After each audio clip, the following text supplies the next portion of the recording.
I've lived in Nairobi for almost a decade. And in that decade, I have flown in and out of Jomo Kenyatta International Airport more times than I can count. I have queued in the converted parking garage they call Terminal 1. I have sat on the tarmac waiting for a slot on our one and only runway. I have watched the roof leak during the long rains, and every single time, I think the same thing. This was supposed to be the front door of a continent. Here is a fact that should stop you cold. Africa has one of the fastest growing aviation markets on Earth. Between May of 2025 and May of 2026, airline seat capacity on this continent grew by 6.7%. Europe grew 2%. Southeast Asia grew 1.7%. The global average was 1. We are growing at nearly 7 times the world rate. And yet, North America has Hartsfield-Jackson. Europe has Heathrow. The Gulf has Dubai. South America has Guarulhos. Africa, a continent of 1.5 billion people, has no true global hub. Only 19% of routes between African cities have a direct flight. The throne is empty. And here's the part that keeps me up at night. That throne was Nairobi's to take, not Addis, not Kigali, Nairobi. We had the geography, sitting dead center on the East Coast air corridor between Europe, the Gulf, and Southern Africa. We had the world's most famous tourism brand. We had the largest diplomatic and NGO hub in the region, the UN's only headquarters in the global south. We had a flag carrier in SkyTeam. We had the flower trade already filling wide-body bellies to Amsterdam every night. We did not lose this race because of geography. We did not lose it because of a lack of capital. And today, I am going to prove that to you. We lost it for one reason: a 10-year failure of vision and basic competence in government. Welcome to Jay's Takes. Today, we are doing an autopsy. And then, because I still believe in this country, we are going to talk about what resurrection looks like. Let's read the charge sheet. Exhibit 1, the Greenfield Terminal. Around 2014, Kenya announced the definitive fix for JKIA, a brand new terminal. It was launched with enormous fanfare, and then it died. Billions of shillings were spent before the project was abruptly abandoned.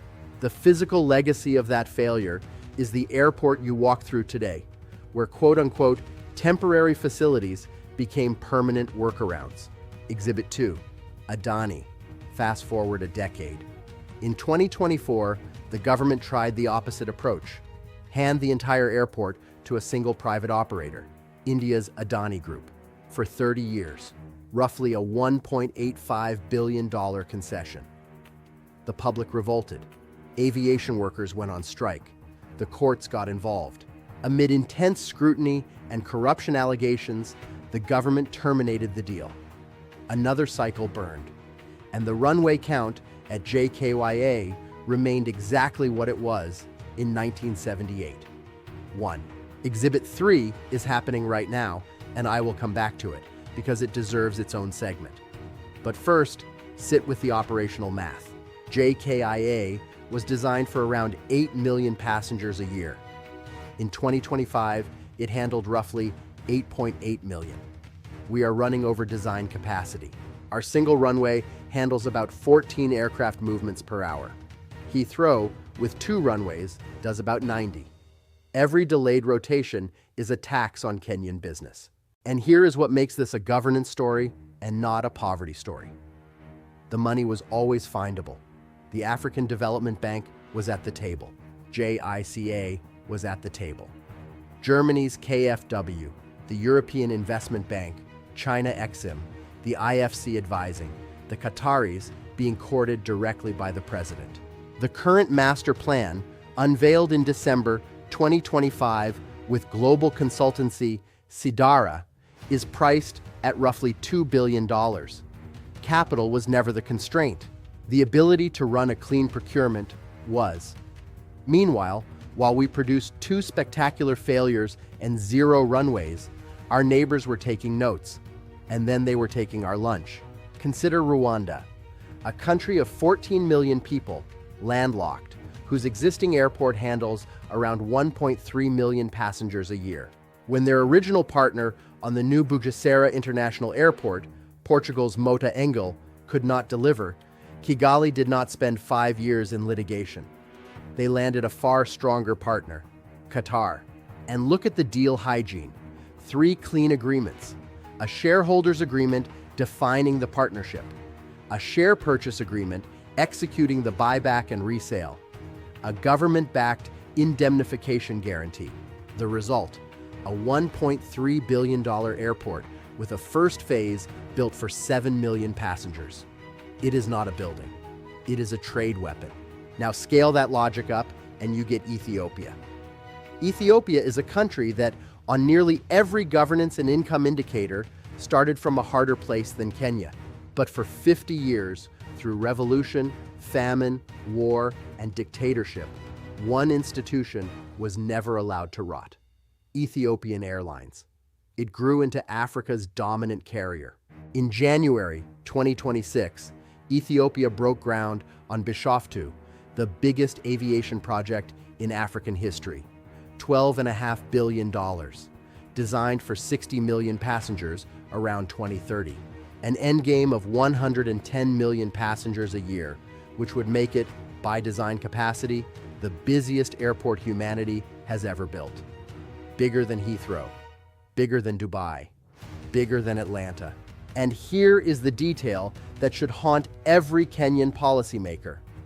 $4.5 billion of that funding comes from Ethiopian Airlines itself.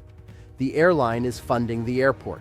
50 years of institutional discipline compounding into the ability to write a nation-defining check. That is what Kenya Airways was supposed to become. That is the compound interest on competence. So no, this was never about geography.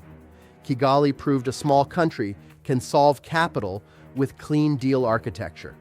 Addis proved a poorer country can solve it with institutional discipline. Kenya had more advantages than both and squandered them on procurement scandals. So where does a country go when it has proven twice that it cannot execute alone?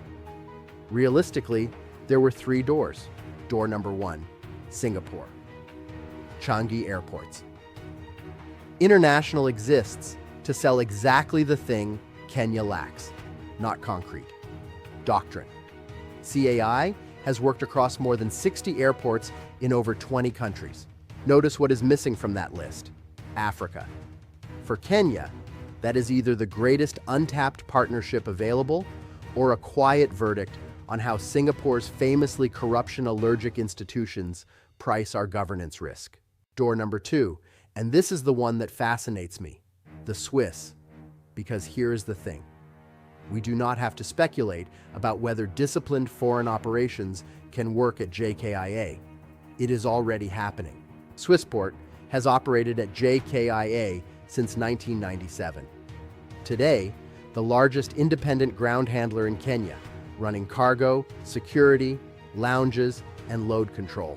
In a single year, they have moved 55,000 tons of cargo through Nairobi, around 44,000 tons of it perishables, 3/4 of that fresh-cut flowers flowing to Europe.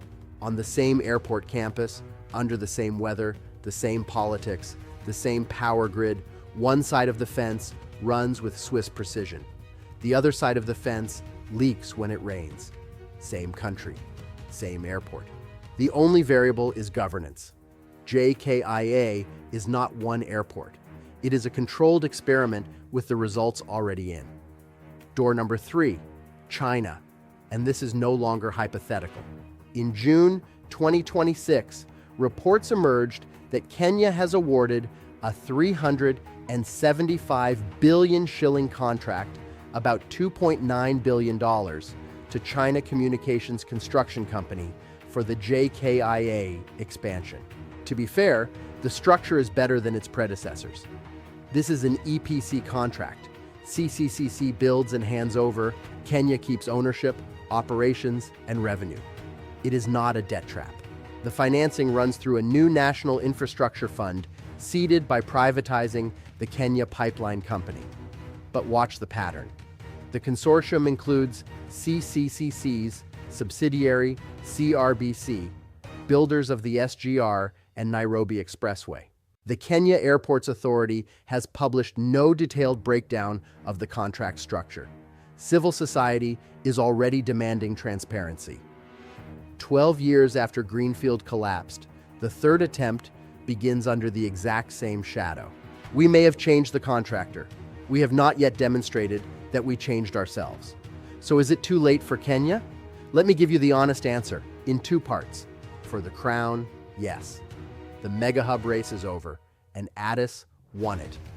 Nobody catches a 110 million passenger flywheel with a master plan whose first phase targets 12 million. Our second runway lands in 2029, at best. Bugesera opens next year. That window closed while we were in court. But here is why I refuse to end this episode in mourning. Because the real prize was never the crown. The real prize is the continent, and it is still sitting on the table. Flying inside Africa today is an economic absurdity.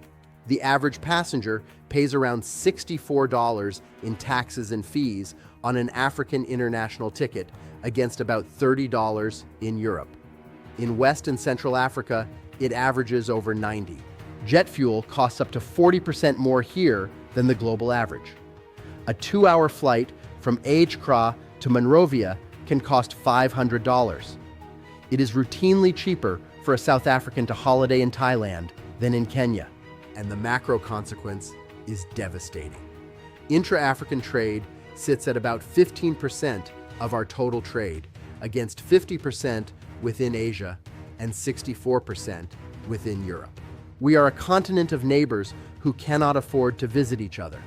Now flip it, because the upside is just as quantified. Even a decade ago, IATA modeled a massive upside. Opening the skies between just 12 African countries would create 155,000 jobs and $1.3 billion in annual GDP. The AFDB's study goes further. Full open skies would lift intra-African traffic by 51%, cut average fares by 26%, save passengers nearly $1.5 billion a year, and add 589,000 jobs. We have known this since the Yamoussoukro decision in 1999. 34 countries have signed the single African air transport market, and for a quarter century, the policy sat in a drawer. But here is my closing take. What policy could not do, concrete might. Because for the first time, the hardware is arriving ahead of the politics. Kigali comes online next year. Bishoftu's phases start landing in 2029. Dakar's Blaise Diagne is running. Joburg is established. And Nairobi, reportedly, breaks ground this year. World-class, high-volume airports need to be fed. And the only thing that can feed them is each other. Empty seats are the most persuasive lobbyists on Earth.